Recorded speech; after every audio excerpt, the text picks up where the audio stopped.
Su-27 ሁለቱን ሎው ባይፓስ ቱርቦፋን ኢንጂን ማክሲመም ፓወር ሰጥቶት እየተነሳ ነው። አሁን እንመለከተዋለን።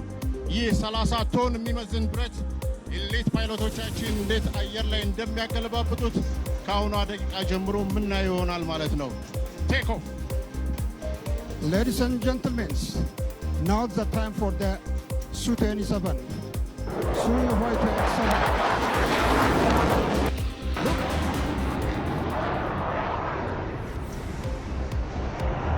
Su-27 Ethiopian elite pilots in the 2023 Black Lion Air Show. Elite pilots from the Horn of Africa, elite pilots from the Ethiopian Air Force. ሎቻችን አሁን ራሱን እያዘጋጀ ይገኛል።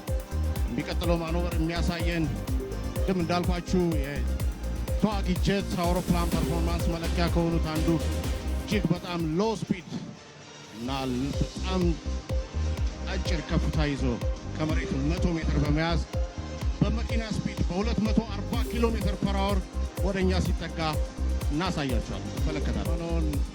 ሎ ስፒድ ሎ አልቲቲዩድ አፕሮች ወደኛ ካደረገ በኋላ አፍተር በርነር በመክፈት ኤር ድሮፕ የምንለውን ጆሮ ማኖቨር ይሰራልናል።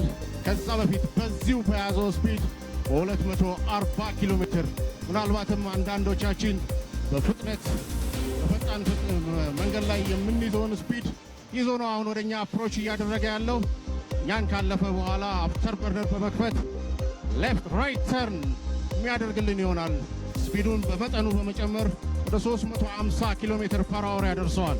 ከዛም በኋላ አፍተር በርነሩን ከፍቶ ሽቅ ወደ ሰማይ በመወርወር ጆሮ የምንለውን ማኖቨር ይሰራል። Su-27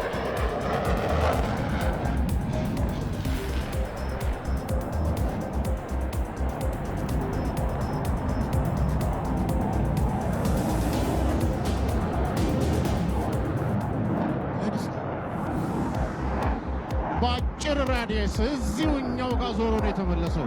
ልናደንቀው ይገባል። የኤርክራፍቱ ፐርፎርማንስ ብቻውን ዋጋ የለውም። ሊት ፓይለቶች ውስጥ ገብተው ይህንን ፐርፎርማንስ የማያሳዩን ከሆነ አሁን አፍተር በርነሩን በመክፈት የሚወረወር ይሆናል።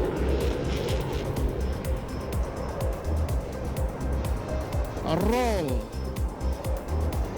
ጆሮ የተሰኘውን ማኖቨር ይሰራል። በዚህ ሰዓት ፓይለቱ የራሱን ክብደት 6 እና 7 እጥፍ የሚሸከምበት ነው። ሃይጂ ማኖቨር የምንለው ነው። ዞሮ ወደኛ እየመጣ ነው። በጣም አጭር በሆነ ፕሮፋይል ውስጥ ነው ይህን ሁሉ ማኖቨር እያሳየን ያለ ነው።